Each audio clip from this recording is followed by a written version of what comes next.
சண்டைக்கு போகிறேன். எங்கள் ஒயிட்டி வந்து பின்னாடி தான் இருக்குது. அது சத்தமாக சொன்னேன்னா வந்து அது கடிச்சிச்சிடும். ஒயிட்டி இருக்குல்ல அதோட குட்டி தான் இது. நாங்கள் ஒன்று மட்டும் எடுத்து வளர்த்துக்கலான்னு சொல்லிட்டு இன்றைக்கி தான் எடுத்துருக்கோம். அது சொனங்கி உட்காந்துக்குது ஒரே இடத்துல.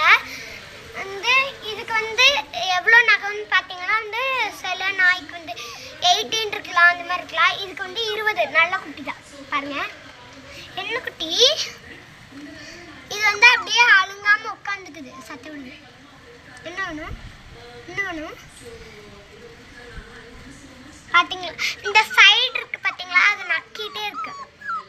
என்னம்மா பயமா இருக்குன்னு நினைக்கிறேன். எடுத்துக்கலாம் நம்ம. மடியில் வா. நாய் வந்து அப்படியே கத்திட்டே இருக்கு. பயமா இருக்கு போல. சின்ன குட்டினால பாவம். அப்புறம் இப்போ கூட கத்துக்கு பாருங்க.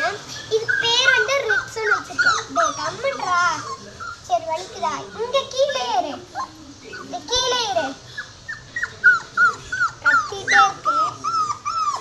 இருங்க, இதை சமாதானப்படுத்திட்டு அப்புறம். குட்டி என்னம்மா? சமாதானம் ஆயிடுச்சு. ஓகேவா கைஸ்? இது பேர் ரிக்ஸோ. இதுக்கு எந்த ஒரு இது அந்த மாதிரி பிளாக் கலரில் இருக்கிறதால இல்லவே இல்லை. நல்ல குட்டி. இப்போதான் பிறந்திருக்கு. கொஞ்சம் தாய்ப்பால்லாம் குடிச்சிருச்சு.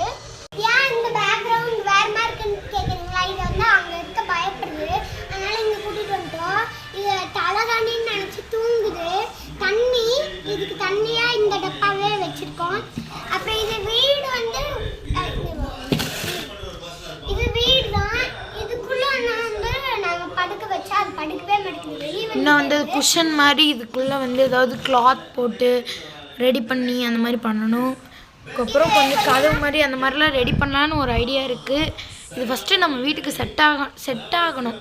அது எப்படி நம்ம கூட இதுன்ட்டு.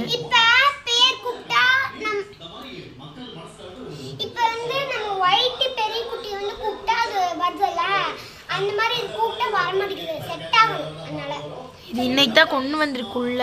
ரிட்ஸுன்னு பேர் வச்சிருக்கு. அப்படியே தூங்குது. பில்லோவாட்டு நினச்சிட்டு இதை மேட்டெல்லாம் பிடிச்சிக்கிட்டு தூங்கிட்டு இருக்குது. தூங்கட்டும். இங்கே இருந்துச்சு இந்த மேட்டு, பட் இங்கே இழுத்துட்டு வந்துச்சு. தூங்குச்சு. சரி தூங்கட்டும். ஃபுல்லாக தூங்கிடுச்சு. இதை நம்ம டிஸ்டர்ப் பண்ண வேண்டாம். இது இங்கே எடுத்து வச்சிருவோம். இந்த தண்ணி இதெல்லாம் வந்து எடுத்து இங்கே வச்சிருவோம். அது டிஸ்டர்பன்ஸாக இருக்கும். தூங்கிடுச்சுன்னு நினைக்கிறேன். ஆமாம் தூங்கிடுச்சு. ஃபுல்லாக தூங்கிடுச்சுங்க. தூங்கிடுச்சுங்க. விக்கல் எடுக்கலாம்.